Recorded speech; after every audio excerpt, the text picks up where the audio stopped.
영어 단어를 외우지 말고 읽으세요 라고 제가 말씀을 드리니까 그건 어떻게 하는 거예요? 라고 말씀을 하세요.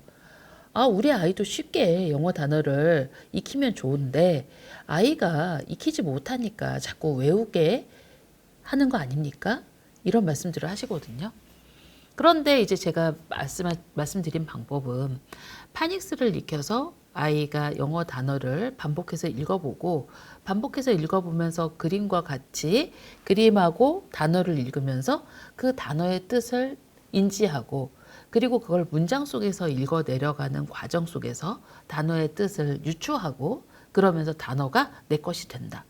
우리 한글도 똑같이 이런 방법으로 우리가 익혔기 때문에 영어 단어를 외우지 말고 익히는 게 제대로 된 방법이다. 이거에 선행되는 과제는 파닉스 교육이고 파닉스 교육을 통해서 이렇게 과정을 거치면 아이들은 대부분 영어를 잘할 수 있다라고 제가 주장하고 있습니다. 그럼 영어 단어를 이렇게 익히는 방법 어떻게 해야 되는 걸까요? 유아 초등, 미국의 프리K, 프리킨더죠. 프리킨더, 킨더, 그리고 그레이드 1. 이 과정을 거치면서 몇 개의 단어를 인지할까요? 프리킨더 같은 경우는 600에서 900단어 정도를 인지합니다. 자, 일상에서 많이 쓰는 단어를 아이가 프리킨더, 미국의 유치원의 전 단계죠. 이 과정에서 어떻게 배우냐면 많이 쓰는 말을 통해서 배웁니다.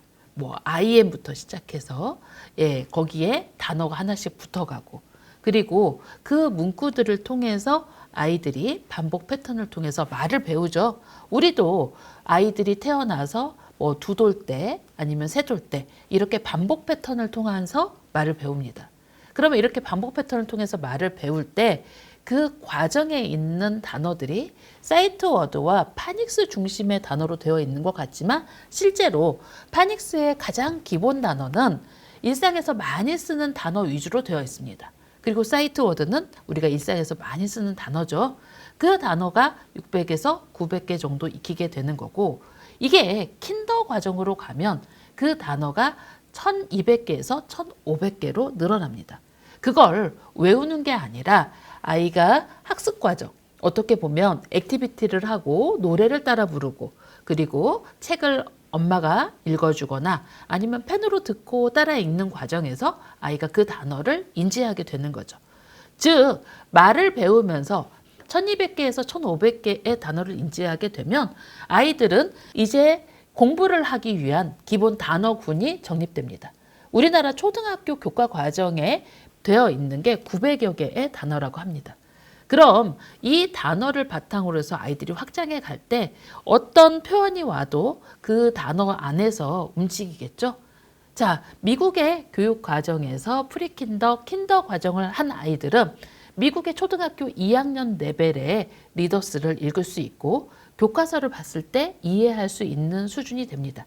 그게 AR 2.0 이라고 르네상스 러닝사에서 발표를 하고 있죠.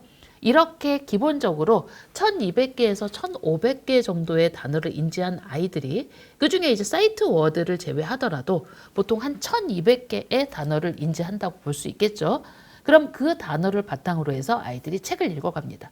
그럼 미국의 킨더 과정에서 이렇게 학습을 할 때 킨더에서 책에서 나온 단어들을 내가 평소에 뭔가 그림으로도 보고 그리고 선생님과 같이 뭐 액티비티도 해보고 반복 패턴으로 익혔던 단어들이 나오면서 그 단어 뜻을 문맥 속에서 이해할 수 있게 되는 거죠.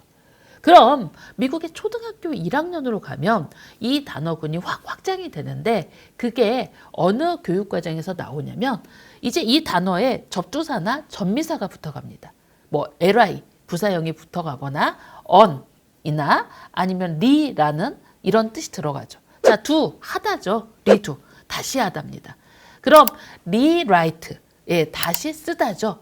이렇게 접두사를 붙여서 단어가 변형이 됐을 때 아이들이 접두사의 개념을 배우면 내가 기본적으로 1200개에서 1500개의 단어를 일상 속에서 말 속에서 배웠던 단어의 뜻을 문장 속에서 유추할 수 있습니다.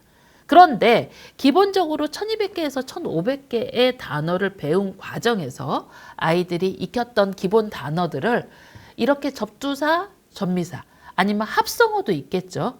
합성어에서 아이들이 그걸 익혀가면서 그 단어의 뜻을 유추할 수 있게 됩니다. 그러면서 챕터북으로 넘어가죠. 보통 얼리 챕터북의 난이도가 미국 초등학교 2학년 정도의 워드 카운트는 1,500개 정도의 워드 카운트로 되어 있습니다. 그럼 1,500개의 워드 카운트를 가지고 아이가 얼리 챕터북을 도전을 하면서 그 안에 부사형 단어도 있고 접두사가 붙은 단어도 있겠죠. 자, 부사형 단어 li가 붙으면 전미사가 붙은 거죠. 그럼 전미사나 접두사를 공부하면서 학습 과정에서 그걸 배우면서 그 단어가 문장 속에서 나왔을 때, 아, 이건 리는 다시 하다라는 뜻이니까 뭐 리라이트라고 되면 다시 쓰다라는 뜻이구나라고 혼자 유추를 하죠. 그렇게 유추하면서 책을 읽어가면서 1,500에서 한 3,000 정도의 단어를 익혀갑니다. 이 과정에서 미국의 초등학교 1학년, 2학년, 3학년의 교육 과정 속에 이렇게 단어를 확장할 수 있는 교육 과정이 같이 붙어 있고 그런 과정을 붙여서 아이들이 단어 영역이 확 확장이 되는 거죠. 이건 아이가 단어를 외우는 것보다 단어를 익히고 그 구조를 파악하고 그리고 파닉스로 그걸 읽어가면서 단어 영역이 크게 확장이 되면서 챕터북까지 올라가는 계기가 됩니다. 이렇게 단어를 익히는 아이들이 퍼플 아카데미의 아이들이고 이 단어의 학습법으로 퍼플은 단어 시험을 단 한 번도 보지 않는데 아이들이 초등학교 3, 4학년에 얼리 챕터북부터 시작해서 챕터북까지도 읽어가고 그 이상의 레벨도 제대로 읽어갈 수 있는 거죠. 자, 이 교육과정 퍼플에서 만들었을까요? 아닙니다. 미국의 공교육 과정에 자연스럽게 아이들이 어휘를 확장하는 방법으로 교육 과정이 체계화되어서 사이언스 오브 리딩처럼 과학적으로 그 과정이 들어가 있습니다. 퍼플 아카데미는 이 과정을 한국의 아이들이 말을 배우듯이 차근차근 그 교육 과정을 익히도록 가이드가 되어 있는 겁니다. 자, 이제 단어 외우지 말고 읽으세요.